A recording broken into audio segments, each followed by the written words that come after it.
bitch, you wanna trap like.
Five races remain in the TNGG IEL Truck Series, And just as the season begins to pick up, so does the challenge that is thrown to these truck drivers week after week.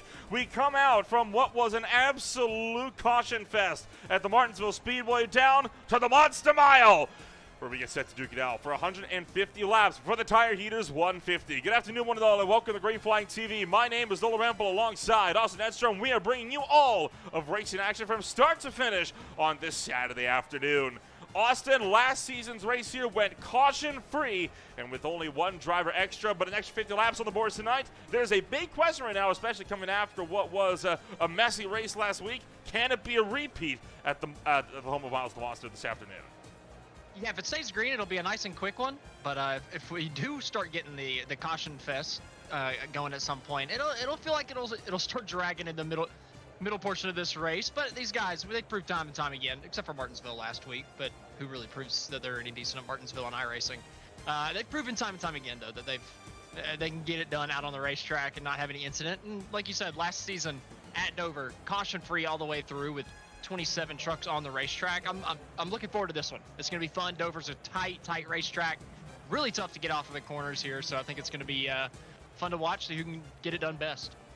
Right now, Aaron Raymond does sit at the top of the points boards. Kevin Roy, not the driver that is actually on top of the points charts. Of course, Kevin Roy, little bit further down in racing action this afternoon. But, I mean, right now, Raymond definitely showing that he is not to be trifled with. He stands at the top of the boards by just 5 over Paul Witt. For really the first time all season long, Paul Witt has been usurped for the top step of the throne. The 429 truck has been hanging on to that top step all season long. But now your defending champion is back on point, but not by much. It still remains really a 2-horse race for the points lead with only about a month of racing to go. Yeah, a 2-horse race, but I feel like Rankin and Bailey, I mean, they're close enough to where if something goes wrong for Aaron Raymond or Paul Witt in the last handful of races, I think that they're close enough to where they would be able to challenge. So I think there's still 4 guys with a relatively decent shot, but to your point, just Aaron Raymond and Paul Witt really going for it toe-to-toe if neither of those guys really have any incidents to the end of this end of the season. It's going to be exciting for sure to see which driver is going to come out on top of the points boards here at the end of the night. And for a lot of folks, there's a lot riding on the line here. Not a lot of time left. You want to get yourself up and into fine contention for racing action this afternoon.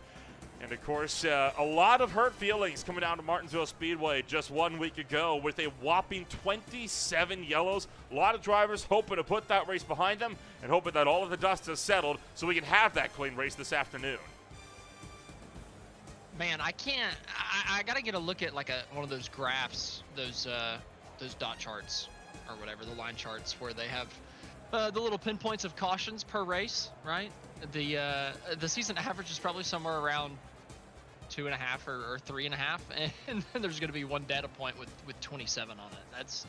That's tough, but Martinsville brings that out of you. A tough racetrack. This one is just as tough, if not even more difficult, but you don't have to worry about running people over too much here. It's a little bit more free-flowing.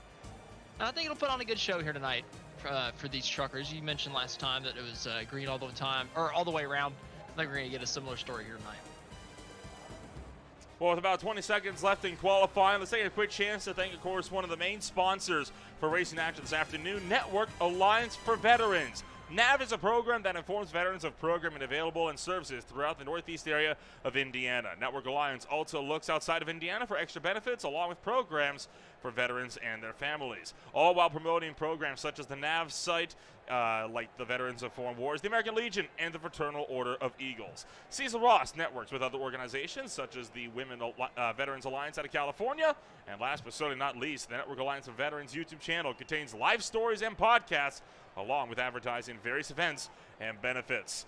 Network Alliance for Veterans, proud sponsors of the TNGG IEL Truck Series alongside Admin Box. So with all of that said and done, I think it's high time we get this show on the road. We got a grid of 27 drivers to get through. Let's take you with a run through on how things are going to shake on up as we get set to duke it out for 150 laps around the Monster Mile. Aaron Raymond starts on the pole with Carson Batal down in second. Michael Gudger is in third with Scott Rankin in fourth. Zane Bayless fifth. Lee Thompson is in sixth. Jeff Gilmore seventh. Brendan Gregg in eighth. Julian Ballou is down in ninth with Jordan Jung down in the top 10. LeBon Van Neer is going to be starting in the 11th place spot with Michael Allen in 12th. Noah Swafford in 13th with Paul Witt rounding out row number 7. John Bawada starting in 15th. Anthony Lane in 16th. Thomas Lane in 17th with Dale Rapp in 18th. Jorge Rincon in 19th. And Robert Amaral rounds out your top 20. 21st place is Brian McRoberts. Brandon Groover is 22nd. Kevin Roy starts 23rd. Mike Campbell, the last truck to put down a lap, a whopping 12.5 seconds off of the pole sitter's time, down to 24th. Luigi Diaz-Gonzalez, Brad Slagle, and Archie Buchanan round out the next 3 trucks, and the only ones that not put down qualifying laps. Brad Slagle has asked for an end of the longs line penalty. He has intended to start himself on the back of this afternoon's race, and despite starting 26th, he has been given that request, so he'll be now starting behind Buchanan in that 27th spot.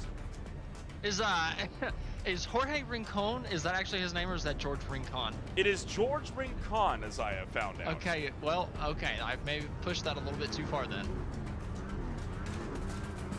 Well, drivers are ready to rumble as we start to roll them out of pit road. And Austin, I'm excited. I mean, Dover is a track that I used to not like all that much, but ever since I've really started calling these races, I've grown to appreciate it a lot.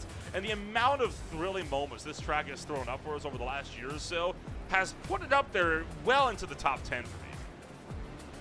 This is a good racetrack because you can get up side by side with somebody, but it's hard to pass once you get there. Like, that is the sign of some pretty good racing most of the time. In real life, it's harder to go the other way. Kind of impossible to get up actually side by side with somebody. But it's possible here, it's just hard to actually finish the pass. So I'm looking at Aaron Raymond here in the race lead to pull out to a good lead. See if he can save those tires pretty well, but it'll be a long one here, and it's going to be a good one. Dover is tough. A lot of comers and goers the entire way through. Can't wait.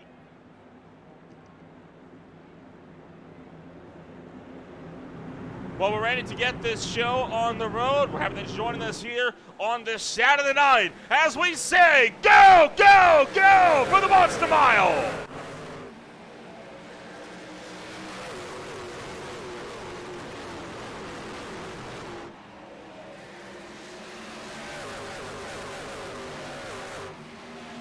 Right off of turn 2, as it always is, a little squirmy into 3.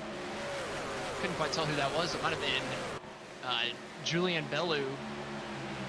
I actually think it was Jordan Jung that was all swirly getting into 3, but everybody ends up cycling out single file just about. A couple side-by-side battles further back in the pack for about the 10th place spot.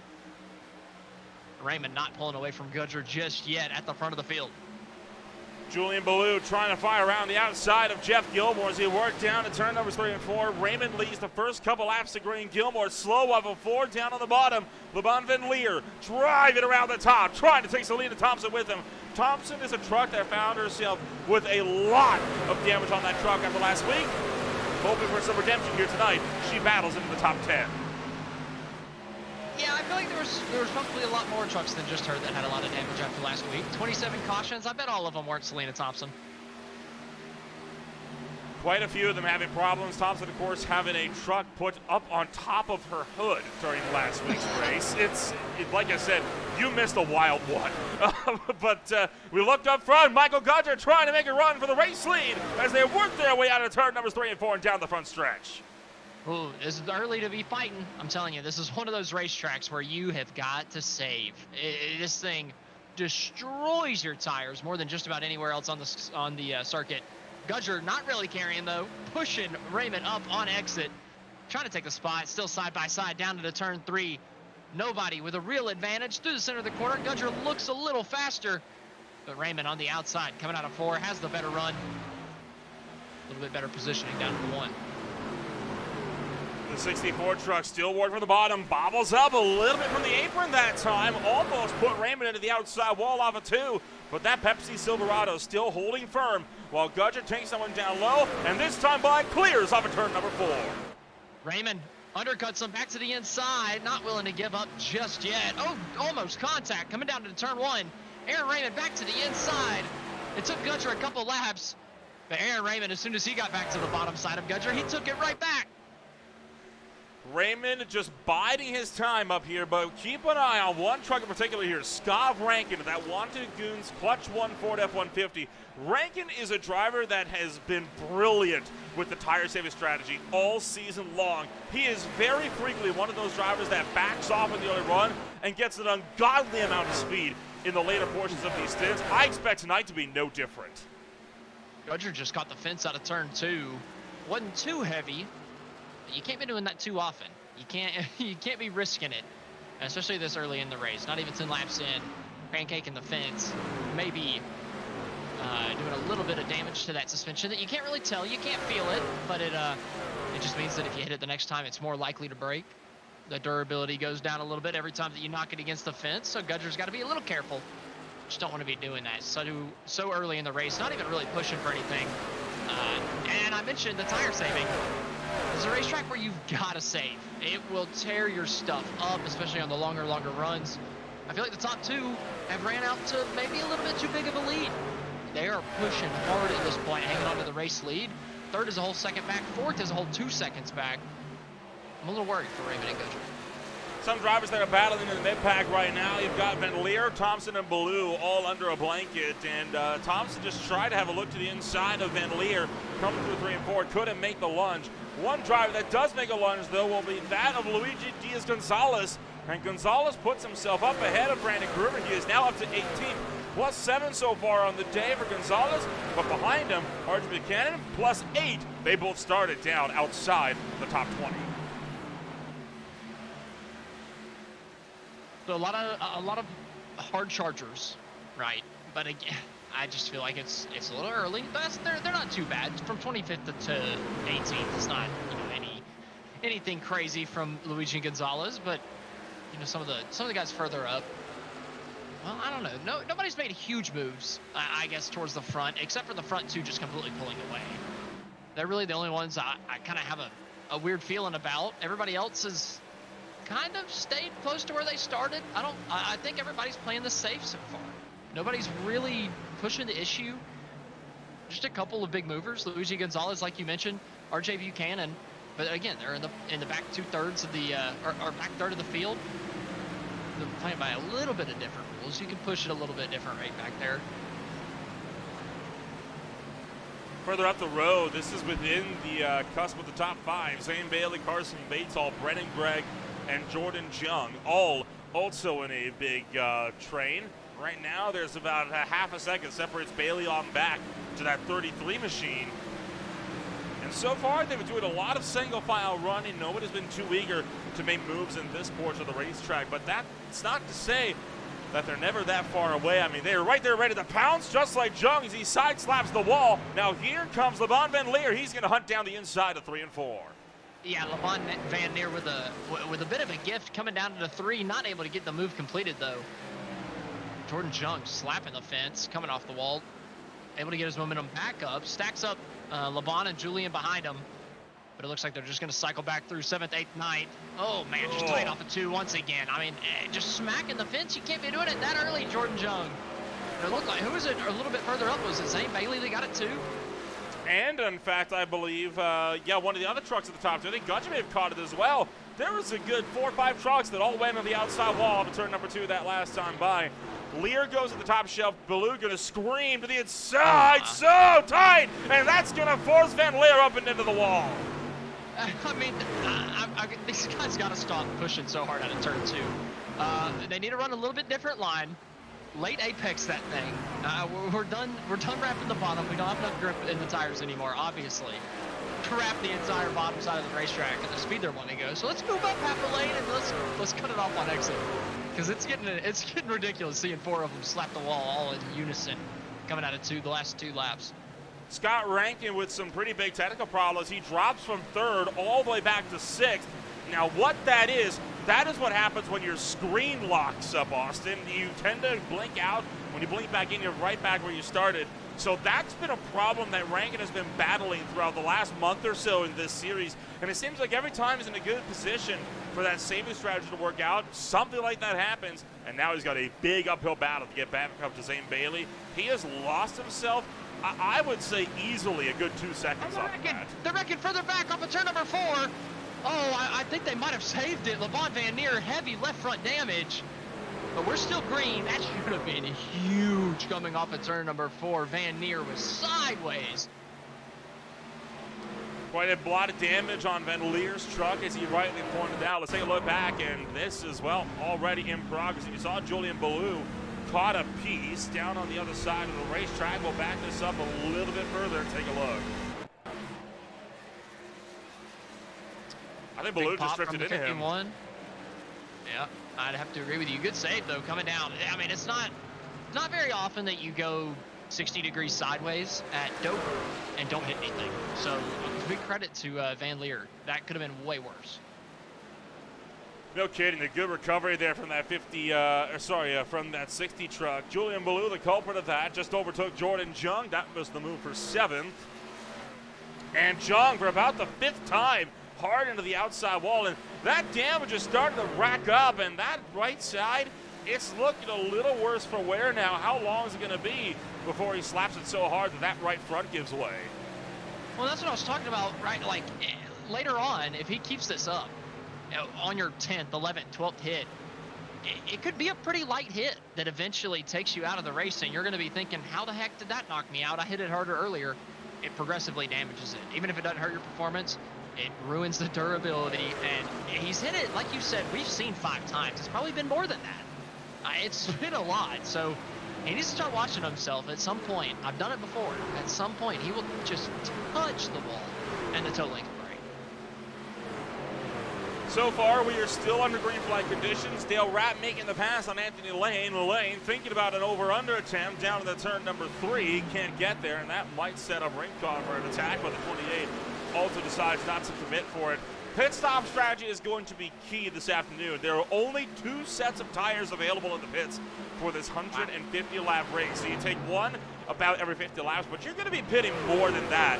So it does make you wonder, right, how is the pit strategy going to line up for a race like this? How do you plan for a strategy like that? Do you take that necessary fuel-only stop early, or do you wait a little bit later down the line and take it when it matters at the end? How long is the pit window? I don't know, but remember, 55% limitations on the fuel tanks. Yeah, it's big. Like, it's at the point where, remember, on the super speedways, they're pitting every 17 laps thereabouts. Yeah, I jumped to my truck and it said 67 laps immediately. I don't know if that's accurate. Not quite. That's if you just idled it around at pace speed for the entire time. You have to kind of run it for a lap or 2 before it actually gets down to the number. I couldn't believe that they wouldn't be able to make it 50 laps on a fuel tank. I feel like they've got to be able to make it 50. Well, best thing to do, because they did up the fuel limit just a little bit from last year's race here. So, you know what? Time for investigative journalism. I'm going to take a look back at the last race and, well, at last year's race here and see when they first came down the pit road. Caution free, so it'll be easy to find. Look at that. Typically, I'm the investigative journalist. This time it's going the other way around. I don't know what to do on this side. Just talk to myself. Oh, boy. John Bawalda coming around. 3 and 4 here. A little bit further back in the pack. 14th place. Trying to work himself forward. He's got a pretty good gap back to Thomas Lane. Not too much pressure from behind. And again, a lot of these guys I really do feel like are still saving tires. But to your point, if they can only make it 45 laps, I mean, you got to start going at some point. Well, taking You're not going to have that very long run to be able to have the tires come in. So you got to start pushing probably around lap 30, 35. Well, and I just checked in on last year's fuel numbers. About 30 laps. Mid-30s was when we saw drivers coming down the pit road for the first time. Mid-30s? Yeah, and that was, again, with 50% fuel tank limitations. That is up to 55 this year. So I think put an extra 5 laps or so on the board, and that'll give you a pretty even bet on where we're going to be for pit stop windows. So they're going to have to pit and probably not take not take tires on the first pit stop. Oh, yeah. Right?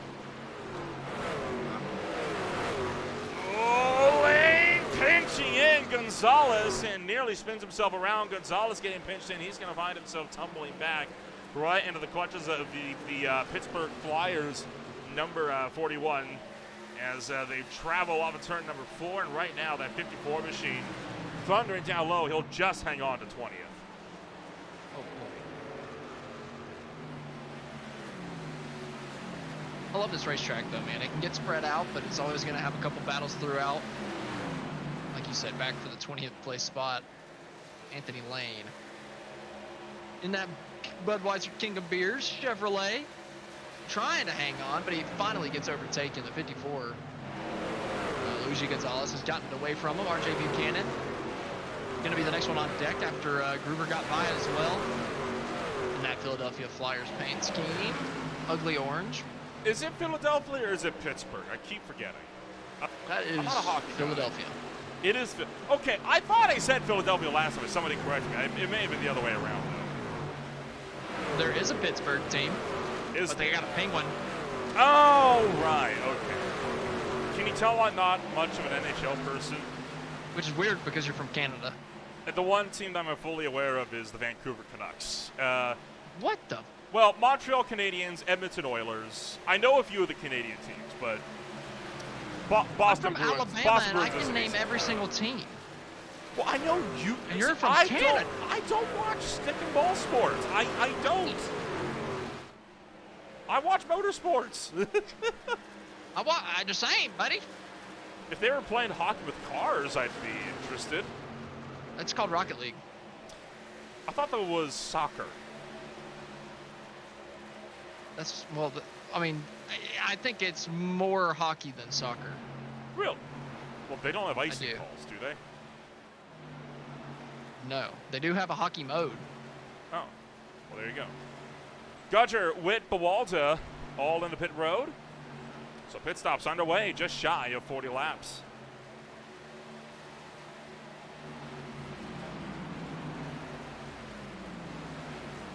So, would you say this is the fuel-only stop, or are they coming down and taking tires?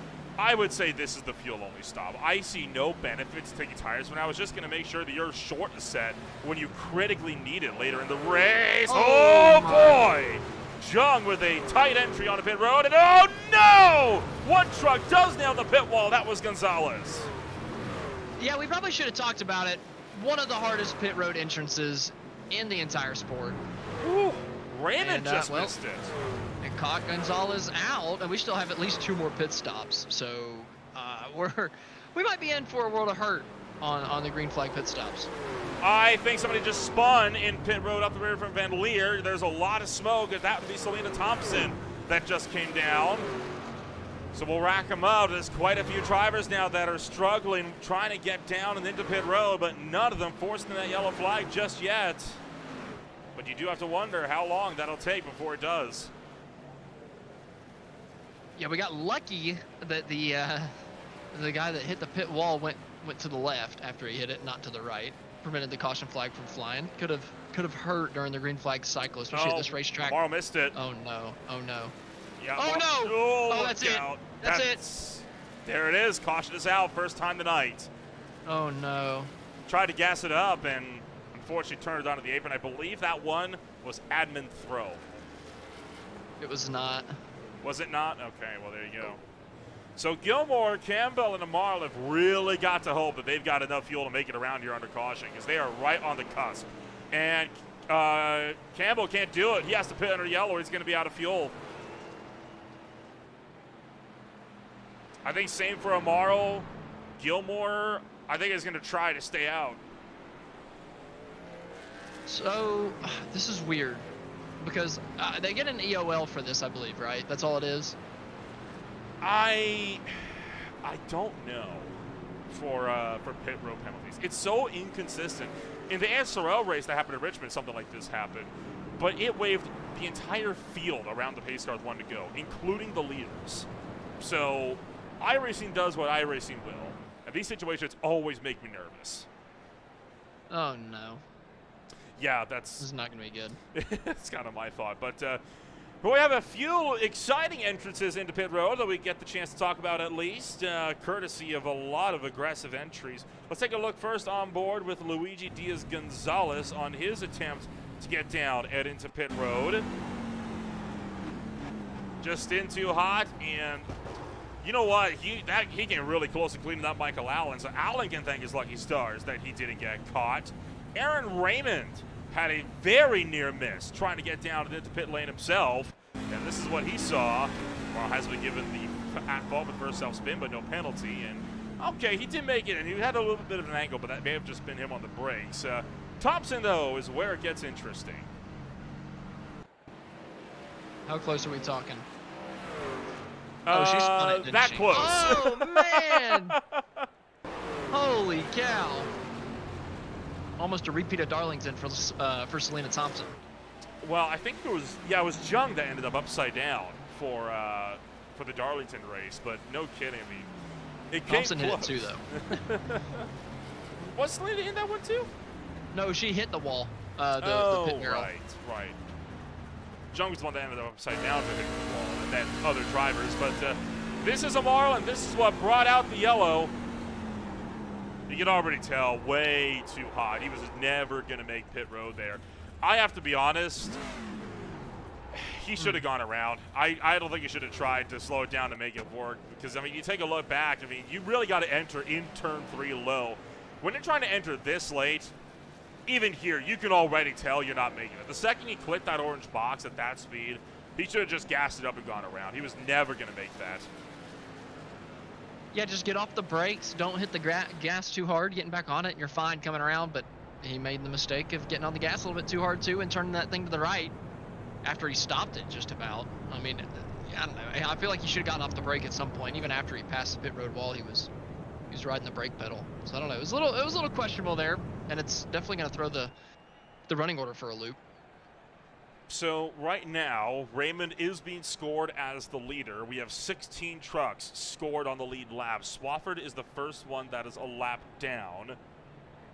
John Bawalda Jr. up to Michael Gudger, though, are all in front of the leader but behind the pace line. So they all have to get waved around. So really, only 8 were able to stay fully on the quote-unquote lead lap to be at the tail end with this with the pacing line here. And a good part of that, right, has to do in part to how slow the pit road speed is here. I mean, we're talking, what, 40 miles an hour pit road? That's the same pit road speed they use at a track like Bristol or Martinsville, at a track that's double the length. I think it might be 35 miles an hour. It's even slower. I mean, it is just ridiculous getting around this place. Those green flag pit stops can catch you out. Like you mentioned, we only had 8 guys on the lead lap with the wave arounds. We're getting that up to 15. So it definitely hurt a couple guys. I think a lot of these guys up front taking the wave were 2 laps down, and they're just now getting themselves back down to 1. So that caution came out at a really, really bad time for a lot of the a big portion of the field.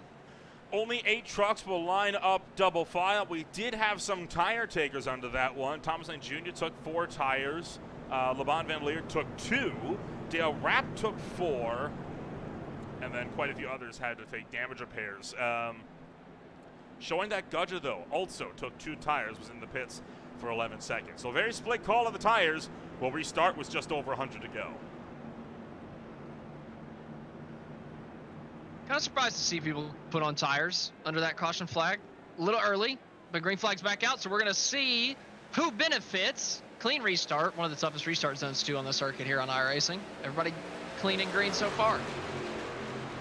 No problems thus far as the field fires it down to the turn numbers 3 and 4. Battle is on for third between Carson Batall and Jeff Gilmore. They'll go side by side. Batall pulls clear for the top shelf, and Gilmore tucks in line for 4th.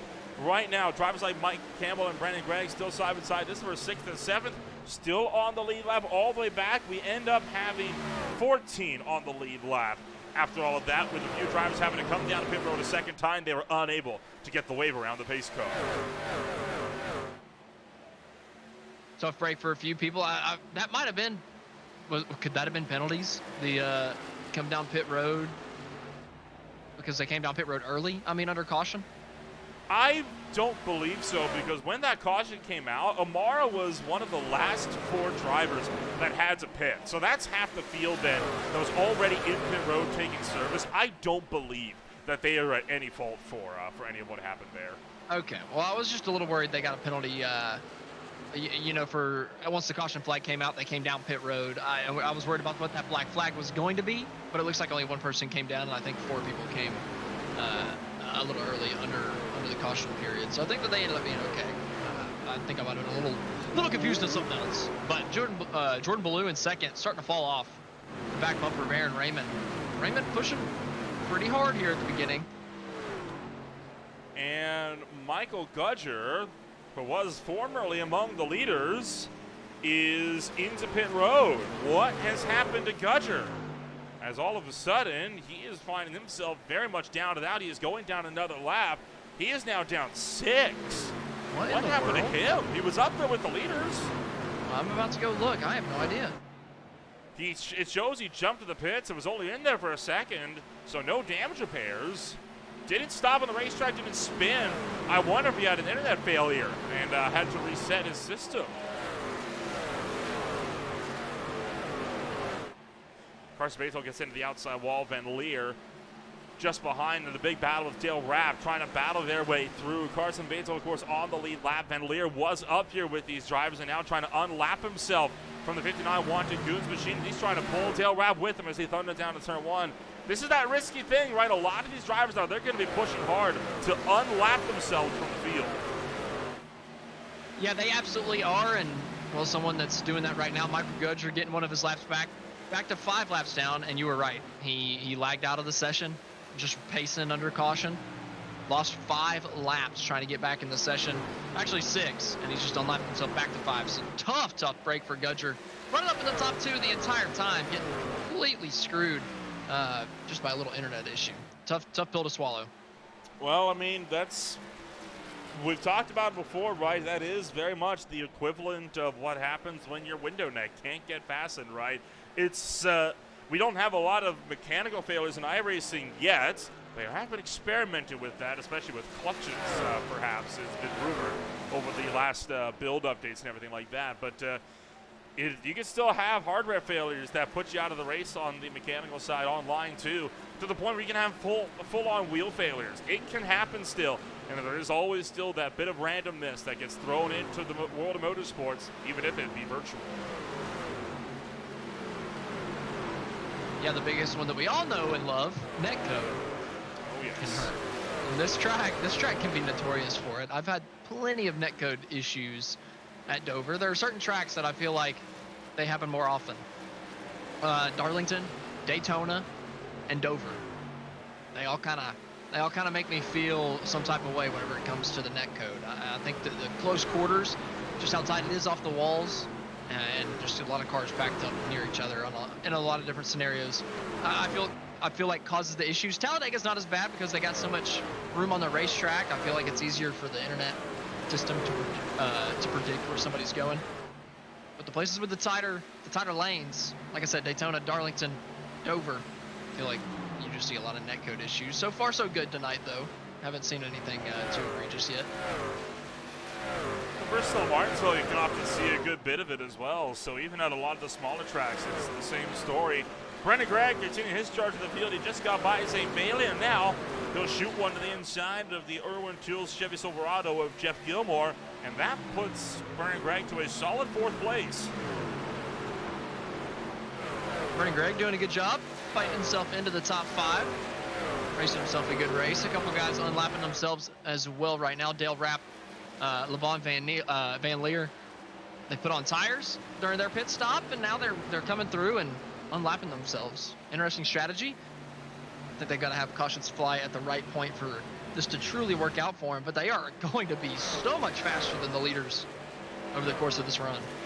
Campbell breaks around Zane Bailey, and he is going to take Anthony Lane with him around the outside. Lane just using the 71 as a pick right now, so he can try to get his way up to the point to unlap himself as well. Currently, there are now 16 trucks on the lead lap. Van Leer and Dale Rapp were both successful in unlapping themselves, but critically, they are both short a set of tires now that they might critically need later on in the race. Did they get lapped and then put on those tires, or did they put on the tires on the initial pit stop under green? I feel like that's a big question for those guys on whether it was a good move or not. It looks like Van Leer put 2 tires on under green. Rapp came down under caution for a second time 3 laps later. Okay. I think already being a lap down, it makes sense. But if you're on the lead lap, I don't know. I wouldn't want to put myself a lap down by putting on tires. I think it just caught out Le Mans Van Leer just on a bad part, I guess. I don't know. It's just kind of irritating. It sucks to be put in that situation with the caution under the green flag whenever it's, not really a wreck. You just kind of feel like you've been put behind the 8 ball in the early going for no reason. Just kind of, I'm more frustrated for a couple of these guys that are on these alternate strategies than anything, because that caution was just, it was just kind of dumb. Mike Campbell continuing his strong drive through the field as he puts himself up to third. Now Campbell, I cannot confirm if he got tires or not, because he did come down a second time under that caution flag to top up on fuel. With all the speed he's got, I have to imagine he came down and got fresh tires under green. Let's see, he ran a 24 flat last time by. Aaron Raymond ran a 24.4, so I'd have to agree with you. I'd have to say that he is put on tires. He is absolutely moving. He ran a 24 flat. At this point in the run, yeah, he's definitely got some nicer tires on. Well, it's being covered up a little bit by that fuel-only stop, but that is definitely a double-digit pit stop time for Mike Campbell. That shows to me about 15 seconds. That's about on par for a 4-tire fuel stop. So Campbell on a fresh set of 4 Goodyears, and he's driving to the point. He is now right behind Julian Ballou. Yeah, and I think he's going to make pretty quick work of Julian. I don't think there's really anything Julian can do about him. Excuse me. Oh, man. Julian has started struggling, falling off of our race leader anyway. And now Campbell is just all over the back bumper, looking to his inside. I just don't think there's anything the 51 can do. He's using the outside, the kind of defensive groove, but I don't know. It might take a lap or two, but he'll get past. And this race has been turned on its head. I mean, again, we kind of expected this, right, when we were under caution there. But, I mean, it has really been turned on its head. A lot of drivers that we're not used to seeing up in the top 5 now battling for those top 5 spots. Campbell this time does clear Ballou off of turn number 4, and Ballou almost loses it off of turn 4 to Boots. But Campbell continuing his strong drive now. He is up in a second place and seeing if he can try to charge down Aaron Raymond, but that is a tall order. Raymond right now, he's still on the same set of tires he was when he started this race, but he is still almost 4 seconds up the road. Yeah, the problem for Campbell, that battle actually took a good bit out of him. It cost him just about a second, I believe, on the racetrack, and I imagine wore out his tires a little bit. So Campbell's going to have to get those things back under him. Get back into a rhythm is really the main thing. He's in clean air for the first time in a long, long time with a 4-second gap just about to Aaron Raymond. So Campbell's just got to get in a groove here. Log off the laps. Don't push too hard yet. He's still got to save some tires at some point. So don't completely push the good off those things, but just see what he can do. Battle further down, this is Jordan Jung, Archie Buchanan, Brian McRoberts, John Buwalda Jr., all under a line, and all of them still on the lead lap. Right now, Buchanan looking for the inside of Jung. Buchanan, remember, at the top of this race, he was battling for spots just to get into the top 20. This caution was his saving grace because he was able to make that pit stop under the yellow flag.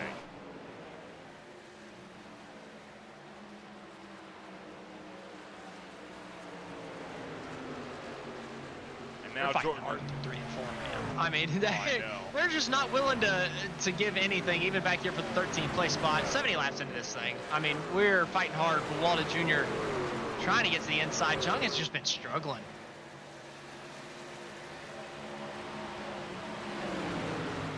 And Buwalda has not been able to make too much so far this afternoon out of that Team IEL. Well, I guess Team SRA number 5 now. That's something we haven't really talked about all that much, is it? I mean, the TNGG IEL Truck Series as we know it, and really TNGG as a whole, is going to be restructured at season's end. They're going to be turning into the Sim Racers Association now. It's going to be a completely new organization. They're going to have a whole ranking system. They're going to have a few series going on back-to-back, and I believe they actually just started their recruitment series, the Super Speedway Blitz, for the next season as of last week. So right now, there's a lot going on behind the scenes for TNGG, and seeing those SRA colors, well, you're going to be seeing a lot of those further on down the line. Right now, this is just a teaser of those nice, beautiful blue trucks that could be very, very prominent when we go back to racing for Season 6. Oh, man. Sounds like there's even more secrets. There's a lot more behind closed doors that we're not hearing yet. A lot going on for the good old TNGG IEL Truck Series. Like to hear it.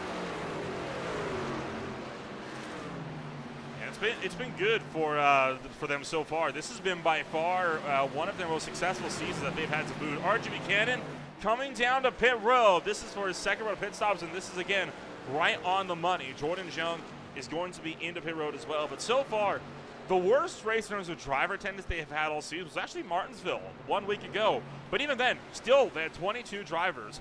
Their highest attendance was at Daytona, 37 trucks. Started the TNGG 225. From there, it's been either low 30s or high 20s every single race, except for last week.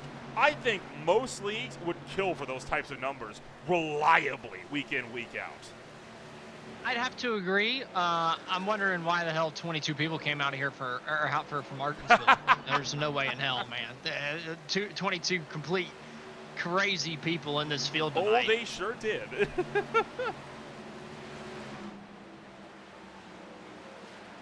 Yeah, it was wild. And shockingly enough, all bar 20 actually finished the race. 2 were disqualified. Oh, my goodness. It was a wild race. More disqualifications, to be honest. And no driver finished more than 10 laps down either, which, again, by Martinsville's standards, that's pretty impressive. But, I mean, wow. Yeah, I mean, taking away Martinsville, I mean, the attendance the last few weeks, 26, 27, 25, 27, 28, 28, 27. That goes all the way back to March 30th. I mean, those are some incredibly consistent numbers. And again, that's really, really good because it is always the same group of reliable people that are showing up to every single race. And that's part of why the points battle we've been seeing all season has been as close as it has been. They're all reliable until they get to Martinsville. And then we come back to Dover and they're reliable again. I mean, only one caution so far. It's been a heck of a race. And it was a pit stop mishap, not an on-track spin. Yeah, it's not like that was not a normal yellow. So I wouldn't even count it against him. Paul Witt, the next driver into pit road. Paul Witt has been the points leader for much of this season. He has been so far one of the only drivers that has been able to really put a flame underneath Aaron Raymond and really showing that Raymond's championship is not secure, and a lot of people are gunning for that top seat of the throne. But Witt right now in a dire position. He was one of those drivers that got caught out from that caution under the last round of green flag pit stops. He's now down to 15th and down a lap, so he is hoping for some more luck to fall his way later this afternoon. Raymond's coming down pit road.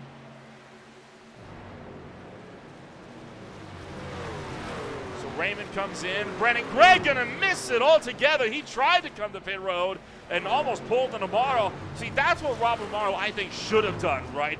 Gregg recognized he was gonna miss pit road. He didn't even try. And same story for Brad Slagle just behind. Yeah, I agree. You just gotta keep it rolling. The only problem, Brennan Gregg's out of gas. He's rolling Slagle is around too. the bottom of one. They're completely out. They've got nothing.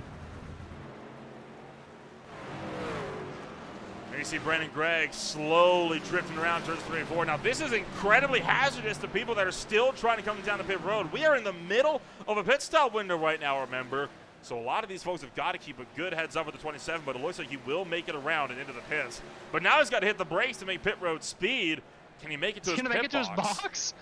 He needs to cut this dog leg. He's drifting out a little bit too wide. I think he's going to make it, but, oh, that's a painful, painful trip for a couple of these guys. What's going on with 82 down there? Anthony Lane, I think, has hit the pit barrel. I mean, that car is hobbling right now, and he cannot get that truck in fine fashion. But you saw how much it was kind of limping along. So we'll get a look back on what happened to Anthony Lane's pit entry in a moment. Did he hit the wall? Oh, yeah, he destroyed the pit Yeah, I kind of figured when I saw the truck kind of like bouncing around a bit as he was trying to drive. We'll get to that in a minute, as right now pit road is a busy place. Goodness the green flag pit cycles here are just insane. Nobody has any idea what the heck to do. I mean, it is just complete mayhem. Campbell, Batol, Gilmore all into pit road. Aaron Raymond, I believe, still scored as the net race leader. He is now working out of turn numbers 3 and 4 and down the front straightaway and looking. He's going to try to retake the top spot, but he's got to get all the way around to Mike Campbell first, who is still in pit road. I think we're going to wait until these drivers get themselves out of pit road fully and are safe, because you never quite know what's going to happen. But there comes Carson Bates out of the pits. He'll be dropping down to 5th, and Campbell just now leaving his box. I think he's going to be left with 8th on the lead lap. I mean, holy cow, what in the world? That pit entry for Lane was just, oh, it was bad. Oh, no kidding. Ouch. And he blew the motor. That's why he was so slow. So with no fast repairs to help him out here at this track, Lane is down and out. And he is going to be our first retirement of this race because Luigi Diaz-Gonzalez, a driver that is 20 laps down, is still on the racetrack after spending 11 minutes in pit road. Man. And you want to know why he's on the racetrack? For exactly what Lane did. Drivers eliminated themselves because of mistakes. That's a free point. Oh, man. I thought we were going to get another free point, one in the fence. That would have been Gonzalez himself, so that would have taken away one of his free points. Oh, yeah, that would have been pretty tough. I imagine that 54 is a little evil right now under him. Might be a little tough to handle. A lot of damage repair. You never know what could have gone on to that truck, what he could be struggling with.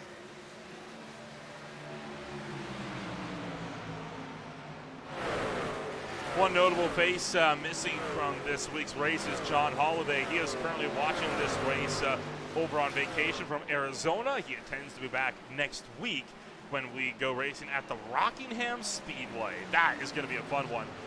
Last year's race here, there were a few cautions. The most, oh, good Lord, as Robert Ball comes off the wall and nearly hooks Julian Ballou. But the most notable wreck last year was when we had one truck, and I believe it was Jeff Gilmore, that actually went barrel rolling down the back straightaway. What? And, well, the reason why... Well, that can happen at Rockingham? Well, the wall in the back straightaway, okay, most walls on a racetrack, like what you see at Dover, right, that wall is perfectly at a right angle, 90 degrees of the racetrack. Rockingham's is not like that. It is pointed up to the sky, even though the back stretch is banked. So it is incredibly easy for trucks to catch air off of turn 2. That's good. That's a good memo because I have a league race there next Sunday, so that's good to know. I remember when I was calling one race for the Pacific Majors a little while ago. This was before that, the Gen 4 car, so the replicated Gen 4 race there. They had the ARCA cars there. There was a car, poor soul was in VR, went barrel rolling almost 18 times down the back straightaway with that. One of the most spectacular wrecks I've ever seen at that track. Yeah, I'd hate to be in VR for a barrel roll. It looked like Carl Long, like the Carl Long wreck, I think from 2003. Can't recall that one off the top of my head. Carson Batol getting around Julian Ballou for second. We're just shy of 50 to go. This race is steadily ticking away. Yeah, 58 laps to go. We're starting to get there. Only one caution on the night so far. Julian Ballou hanging on to third. Batol right in front of him. Not really too much change up at the front. Everybody second to third or second to fourth have just kind of been running line of stern, picking off lap cars as they come to them. But goodness, Raymond has just stretched out such a gap. I didn't think anybody would get this far ahead. He took fuel. He took fuel only on his first pit stop, and it is 4 tires now. That sees Aaron Raymond with now an 8-second lead, and it is continuing to grow. 8 cars remain on the lead lap, and it will probably only be 7. Mike Campbell is in Raymond's sights. We'll see if he is still on that lead lap when we return after this break on Green Flag TV.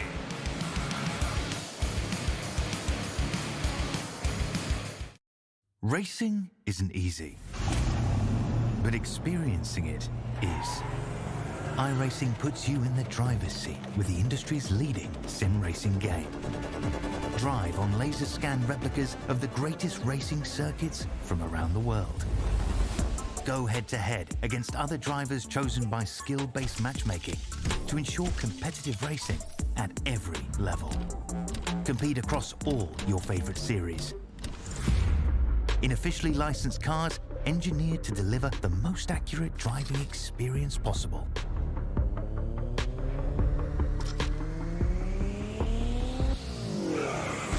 Join a race or host your own with players from across the globe.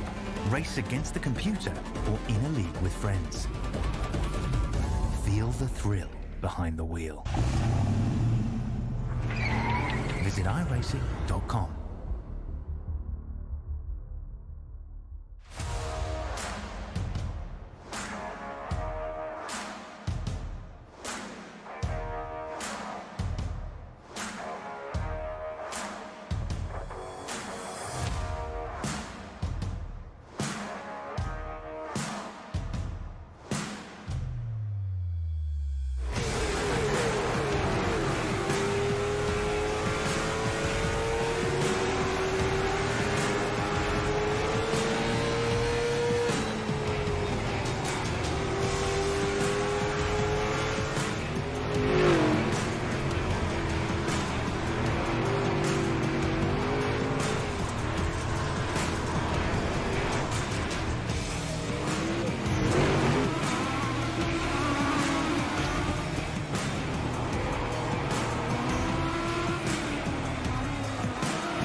Battle is on for the number 3 spot. Julian Blue and Zane Bailey have been going at it for the last several laps.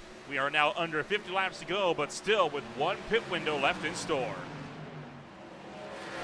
Yeah, still a little bit of strategy left to be played out. Bates-Hall Blue have run down Aaron Raymond. I mean, this was, what, 9 seconds? Now we're down to 2. 44 laps to go, still a pit stop in hand. I've got no idea. It's going to get a little bit wild. Now, Carson Batal did pit 3 laps after Aaron Ramus was on 3-lap pressure tires as Bailey gets into the door of Baloo, and the people of the Woods Tundra nearly going around there. But, oh, man, it's all 3 getting to the outside wall. Do we really think that those 3 laps are enough to reel in what we're talking, 6 seconds so far to the race leader? I mean, at least, right? I mean, they're starting to, or Batel anyway is starting to fall back a little bit. He was doing a little bit better a couple laps ago, starting to struggle. Baloo and Bailey trying to get past a slower truck. I'm shocked to see that they're starting to run down Raymond. I'm very confused about the tire strategy. I don't quite know what everybody's on, but Batel is looking really, really strong. I can guarantee that on this last round of pit stops, the first driver that is not on tires is Dale Rapp, who took his fuel on his stop all the way down to 15th and already 1 lap down. So Rapp is due for tires this next time in. Baloo and Bailey both going to clear from the 33. The name is eluding me. Jordan Jung. They're going to clear Jordan Jung. But you take a look up to Aaron Raymond here, and take a look at the last several laps. I mean, Batel even was losing for quite a few laps previously. That is interesting to me. Maybe he burned his stuff up, getting up to what, 2.5 seconds back? Like we said, he was 9 seconds back. He ran that gap down, so this was, maybe he ran off his advantage. Well, and this was leading up to lap 100, and look at how much he was reeling in. And then just a few laps later, lap 105 still closing, and then now, I mean, getting into here, all of a sudden, he has lost a lot of that time. You wonder if maybe a lot of this has come into play from Aaron Raymond getting through lap traffic, and that's where he's been reeling into him that time in. That could be a little bit of it, and like I said, I think a little bit of it is Batel's ran off his advantage. I think he might have been running his stuff a little bit too hard, getting that gap closed as fast as possible, and it started to hurt him. RJ Buchanan into pit road. Now, with only 38 laps to go, I believe this should be enough. We were seeing drivers pit in at about 38 to 40 laps. So you pit now, you're good to go to the end. But overtime, no guarantee. Carson Batal is also into pit road. All right, so these are the final pit stops. Already starting to kick off the 77 of Marl in the fence on the outside of our race leader, Aaron Raymond, going out of turn 2. A little nervy moment there for Raymond, but the last round of pit stops starting to kick off. Who's still got a set of tires behind pit wall? Who's got to run this set out for 2 stints? Carson Batal went for an overcut strategy on the last pit stop. Was able to reel that gap in a lot right out of the hitch there, right in the later portions. And now, going the opposite, he is pitting, I think, about 6 laps earlier than he has to, just so he can go for that undercut strategy to try to see if he can jump Raymond and then play defense for the rest of this race. Ooh. That's a bold strategy. It's a bold strategy, especially because if a caution comes out, whatever gap that he still has over Raymond's gone, and he'll be on 6-lap older tires. I mean, I guess he's got to throw a Hail Mary, right? He was still 4 seconds back. Raymond, though, is answering. He's come down pit road already. Raymond is into pit road, and you have just seen Julian Baloo making an entry to the pits just behind as well. A little twitchy on the entry, but he'll get it in without any problems. This is one of those racetracks that you just hope and pray that a yellow flag comes out before you have to pit. You are very much familiar with that, aren't you? Except you're on. Often, I think, when NAS went here, you were on the opposite. You were hoping the yellow wouldn't come out, and it always came out at an inopportune time. Well, yeah, that might be true. But anytime you come to before you have to come down pit road, you're like, I wouldn't mind a caution, even if staying green would help you out perfect. I'm just like, I wouldn't mind one because I feel like I might be the one coming down a pit lane. Honestly, yeah, I can understand that. I can sympathize with that a good bit, as quite a few drivers making their way into pit road. Pit road is about to be a very, very busy place. Now, the big question was, could Carson Batal get around Aaron Raymond? And he just was able to. That was the pass right there for the net race lead. And that was tight. I mean, Raymond just left a big enough gap. Man, the 54. Gonzalez tight off of turn 4. But yeah, Batel able to do it. Raymond trying to follow him through. It's going to be tight. Raymond stuck behind. Oh, big moment coming out of turn number 4. We missed it because we went up to replay to see the pass. But Raymond getting stuck up big time behind a couple lap cars. Bates almost getting put in the fence. Here it is coming out of 2. Yeah. Right into the back bumper trying to get in front of him. He popped him. I don't see any damage. I do not see any damage on the front end of Aaron Raymond, so I think he's okay. That's cost him 0.6 of a second though.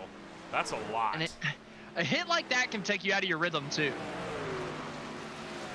I feel like something like that can cause a couple more mistakes to creep up on you. Looking at the 77 coming down pit road, taking no chances coming down under green this time.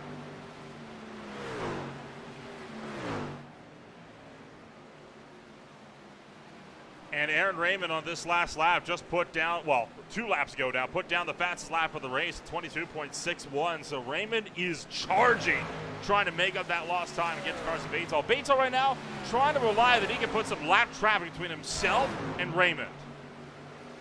And Batesall, he's got 3 lap older tires than Raymond. What he's got to do is just defend his butt off and hope and pray Raymond hurts his tires on the bottom side of the racetrack more. Huge block to hang on to the lead with the slow truck. But that's all. That is all Batesall can do. Force Aaron Raymond to use up his stuff and somehow, some way, hang on to the lead with that outside line. On board with Raymond, going for that diamond line. Enters high, exits low. Approaching John Walter Jr. Bualda cuts to the inside. Lets the battle to the top 2 through. That was not what Batesall was hoping for. Batesall was hoping that Bualda might get in the way, and it was no dice. Raymond still closing in. And you can see that intensity. He is right now fixated on the back bumper of that Clutch 1 Silverado. 2.5 seconds until they run into their next bit of lap traffic. And it looks to all be single file. So this is a chance. Mano a mano. Who's it going to be? Raymond dives it in deep. Batesall able to hang on to the race lead for now. Raymond not willing to go away. Not willing to back down. All over the back bumper, down the back straightaway. Aaron Raymond's fighting for it. He's got the fresher tires. You'd think he'd be able to do it. Looking for the undercut off the corner. Aaron Raymond makes a little contact. Gets to the inside. The run stalls a little bit, but he's still going to be there. Drives it in deep into 1. And that might be the race right there. Raymond going to clear off of turn number 2, and that might be it. I think Batesall's had it. Raymond is going to be able to drive away now with this lead, and if he can just keep this clean and this race stays green, I don't see anything that's going to stop Raymond from getting the win. Yeah, I'd have to agree with you. I mean, other than him just absolutely obliterating his tires by overdriving it, I don't think that there's anything that can take this away from him, unless somebody further back in the pack that's put on 4 tires that we don't know about that somehow has an advantage that we haven't kept track of with the weird tire strategy. But I think we're all good and we know what's going on. So I'd have to agree with you. I think this is Raymond's race to lose. Thomas Lane Jr. trying to attack Lamont Van Leer, but he's also under fire by both Brandon Gregg, who's a lap ahead of him, and by Dale Rapp, who is for position on this lap. And this is what that caution has brought about, right? A lot of interlap battling here as drivers that are on different laps just from pit strategy alone try to cycle through. Dale Rapp going to get around lane for the spot. Meanwhile, Paul Witt and Zane Bailey, they're going to exchange blows.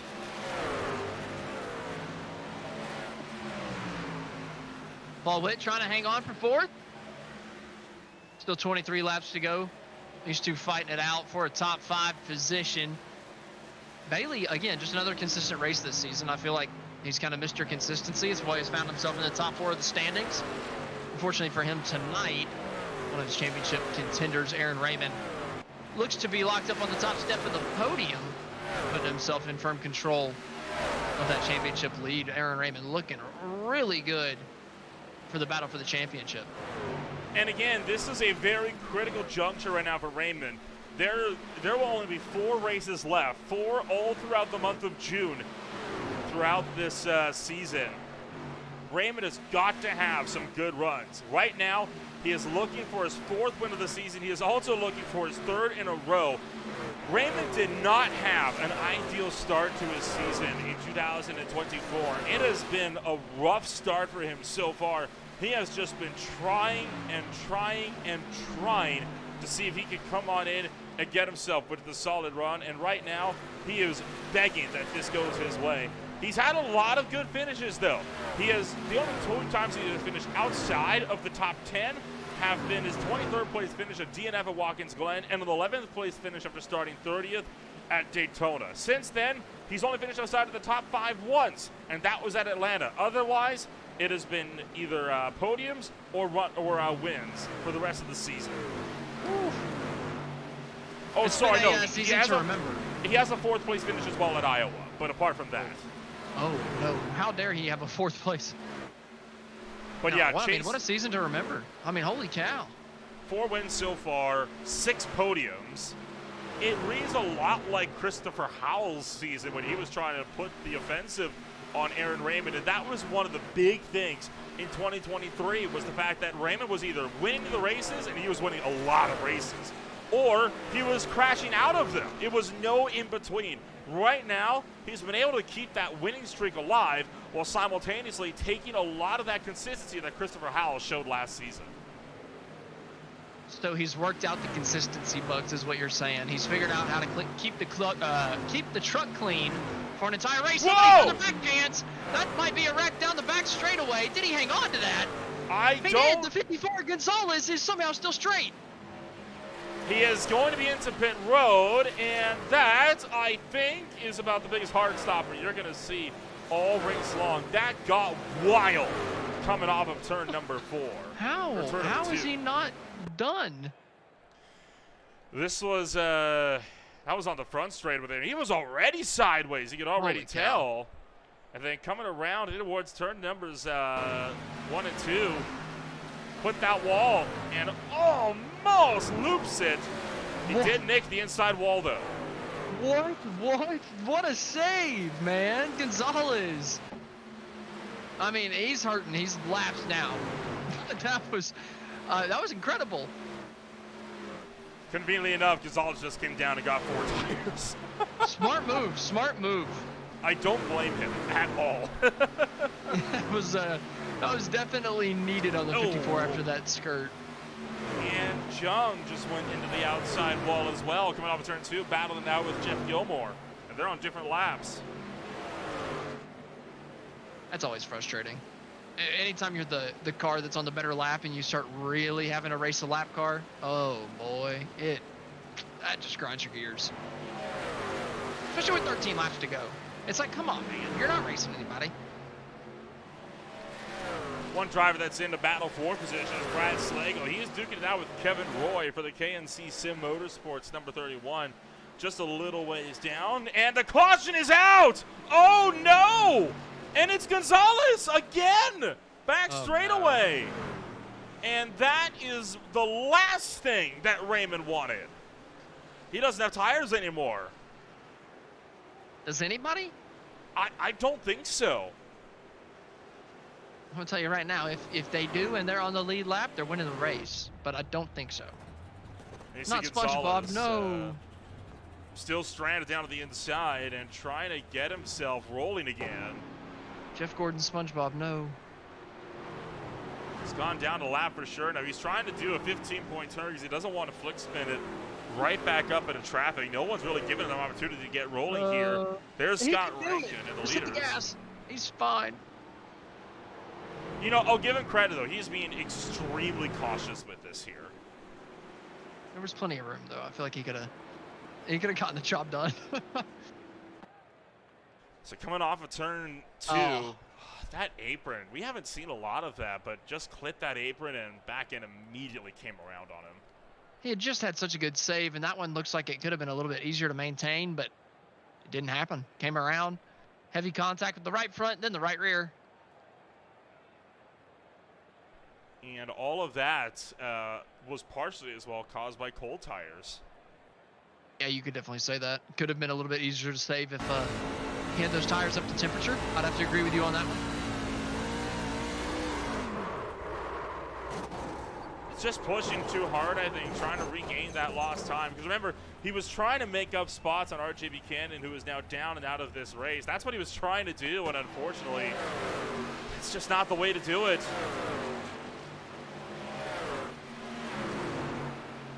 It's not a hard lick. I think he'll still be able to continue, but He is in a He's pit road 27 laps now. Yeah, I mean, it's not like he's really fighting for anything. I mean, at this point, it's just kind of, it's a little frustrating if you're the guys up front. If you're Aaron Raymond, you're furious, aren't you? Raymond had built up, what, a 3-second gap there over Carson Batall, and now that gap has come right back down, and Raymond is on old tires. He cannot get new tires. His tires are 20 laps more than 20 laps old. I mean, Zane Bailey has 5-lap fresher tires than Aaron Raymond in 4th, and so does Jeff Gilmore in 6th. So they played. They did the long play on the middle strategy. They waited on their tires, did the overcut, came down late, 5 laps late compared to our race leader, and now they're going to have a little bit of a tire advantage on the restart. You see how many drivers were taking the apron there in 1 and 2. That is people just trying to save a bit of extra fuel in case this goes to overtime. Which could very well happen. Happened to HTRL. Quite a few very few cautions in HTRL when they came to Dover, but one unlucky one forced in overtime.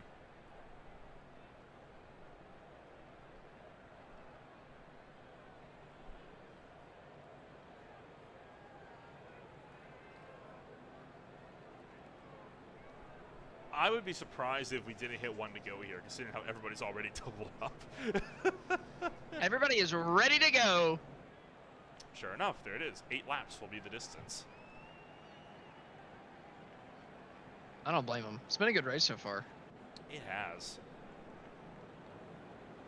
A much more regular TNGG race, I feel. Yeah, I'm glad I missed Martinsville. Not this one. Strategic.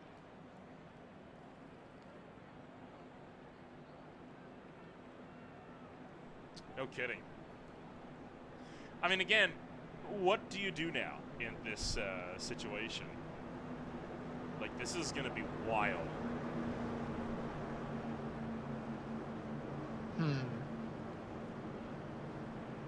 Balls to the wall. Push it till it falls. You can work that out in your head if you want.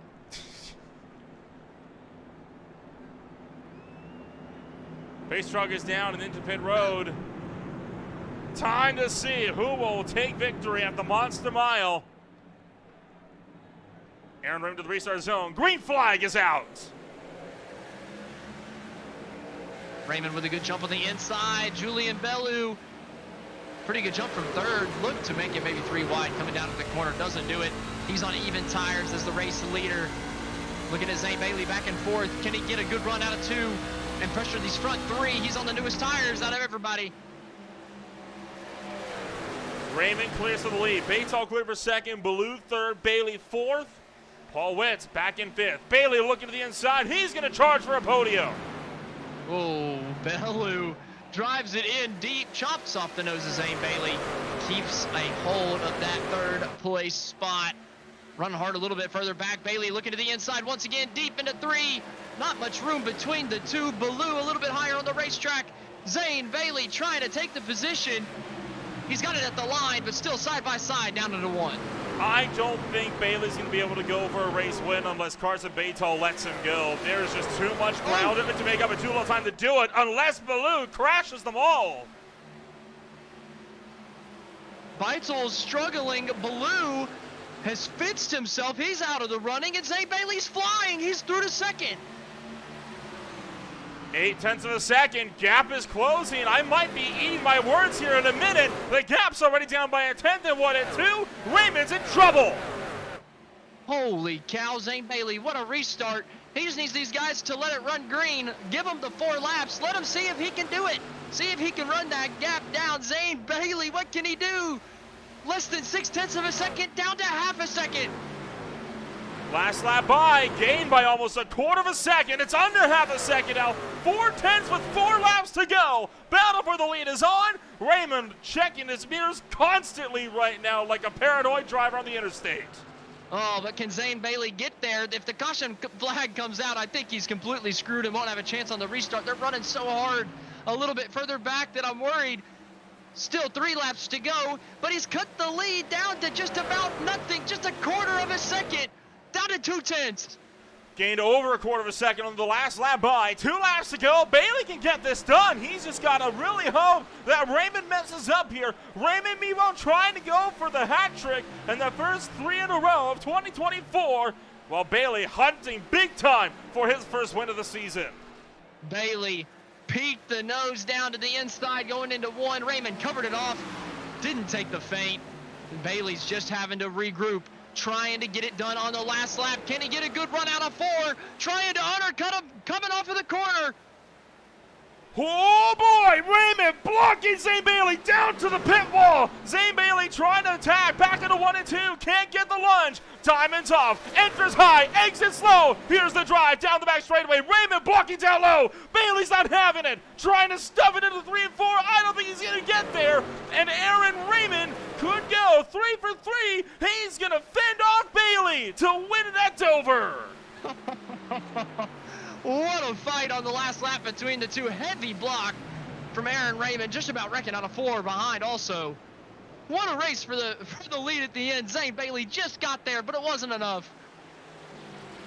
One more lap, and you have to wonder how that could have been different.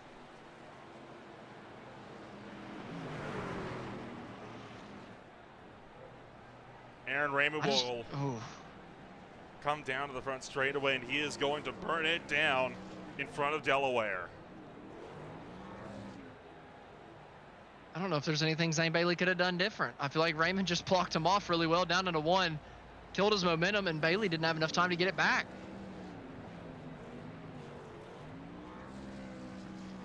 Raymond celebrates his 5th win of 2024 and his 3rd in a row. He is going to extend that points lead at the top of the sheets. And it is looking one step closer to back-to-back championships for the Raymond Motorsports number 6. Let's take a rundown of your official post-race results. That was a wild one here this afternoon. And to tick it off on the top of the podium, it is Raymond just keeping Zane Bailey at bay by 11/100ths of a second. Jeff Gilmore was in 3rd, Paul Witt 4th, George Rincon in 5th, Carson Batall was 6th, Bellew was 7th, Brandon Gregory's 8th, McRoberts 9th, Jordan Jung rounds out the top 10, 1 lap down.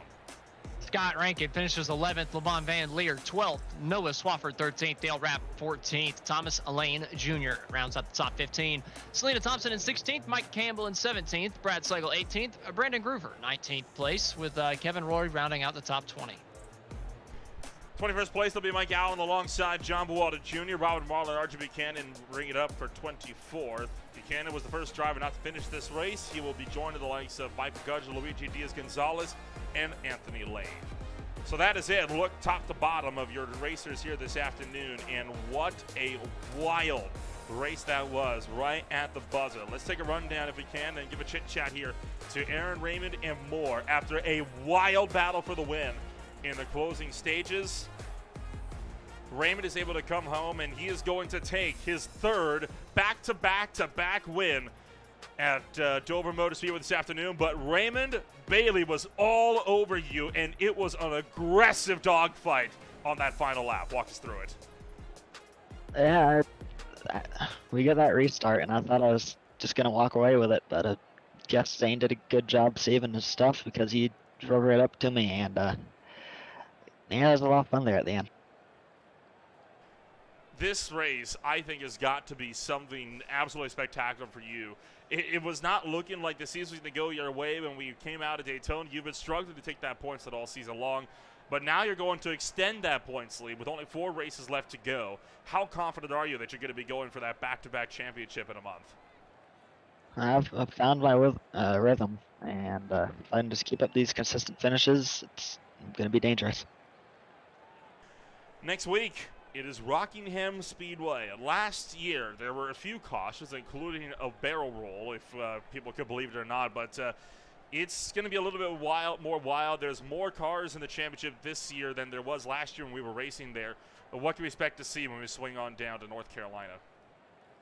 Hopefully another race like this. It's going to be kind of spread out, a lot of tire saving. So yeah, it's just going to see how it plays out. Sounds like a solid plan. We'll let you get back to celebrating. Congratulations on win number 5 and your 3rd in a row. We'll see you next week. Thank you. Aaron Raymond joins us up here from Victory Lane, and that'll take us on down to the 2nd place finisher of Zane Bailey, who will come on home. He is going to be in that runner-up spot by just 11 hundredths, and he is standing by with Austin Edstrom. Oh, Zane, that was a tough one to take. You did a great job saving your tires. Had a good strategy just in case that caution came out. It did, put you in a good spot. And you ran him down. It just didn't go your way on the last lap. What more could you have done on the final lap to take the lead, or was it just that Raymond threw too good of a block? Save a bit more tires right after I took my last set. I feel like that would have maybe helped you run him down and get that pass done on that restart a little bit quicker.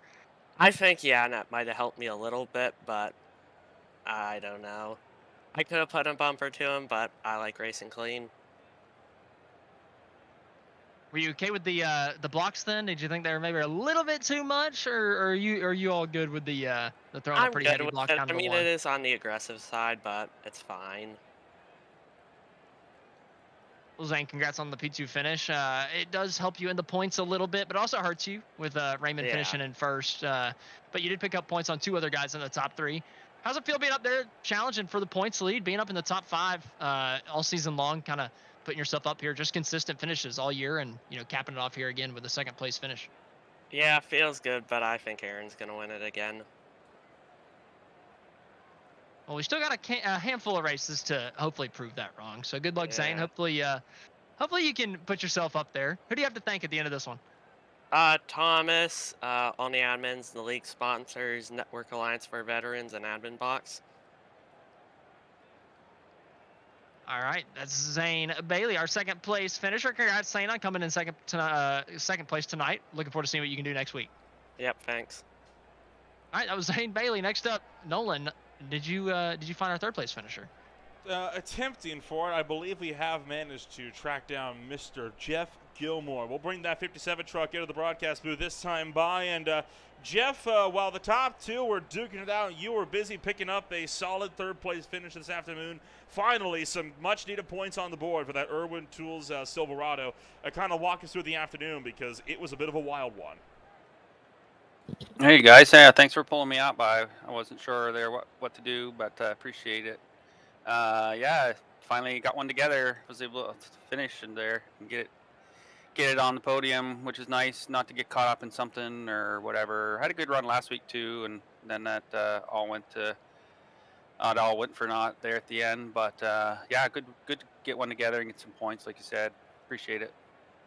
It's been a bit of an up and down season for you so far, and I think this is a really good result that you're going to be wanting to remember for a while going forward here. But, I mean, we look forward into how this championship has evolved so far. What goals do you have with only 4 races left?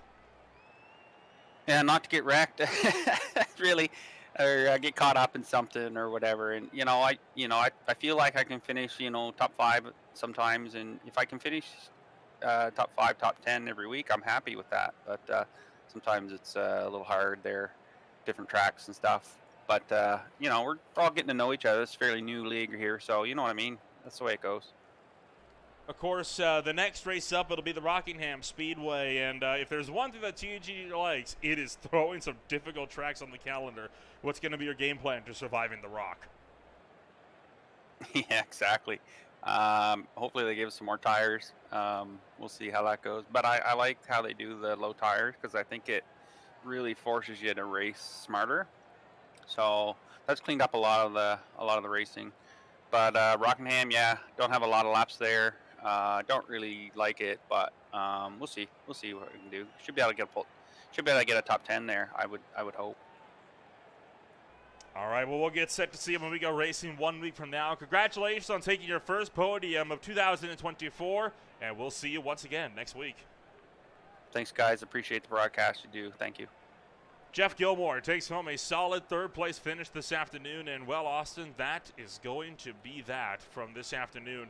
But what a wild race it was, and it's going to get even crazier when we go racing 1 week from now. How can it get crazier, Nolan? Are we going back to Martinsville? It's Rockingham, so make of that what you will.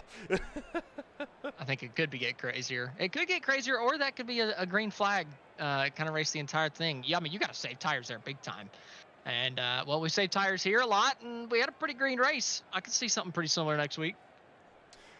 Next week, it is the Rockingham Speedway once again making its return. Last year, it was relatively early in the championship. This time, it comes just 4 races from the end. Don't forget as well to check out the Speed Tires Plus Cup Series when they make their return next Thursday. Only 3 races to go in the chase for the Tires Plus Cup. They'll be racing in Madison, Illinois at the Worldwide Technology Raceway. Most leagues that we have are off for Memorial Day and Indy 500 week, but we'll be back in full force once again 2 weeks from now with just about all of your regular weekly shows. For us here, meanwhile, for the TNGG IEL Truck Series, it is time to say farewell. Thank you so much for taking the time to join us here this afternoon. If you want to find out more about who we are and what we can offer you, check us out today at www.greenflightTV.com. My name is Manola Rempel, alongside Austin Edstrom. Thank you so much for joining us. We'll see you next time when we go racing at the Rock.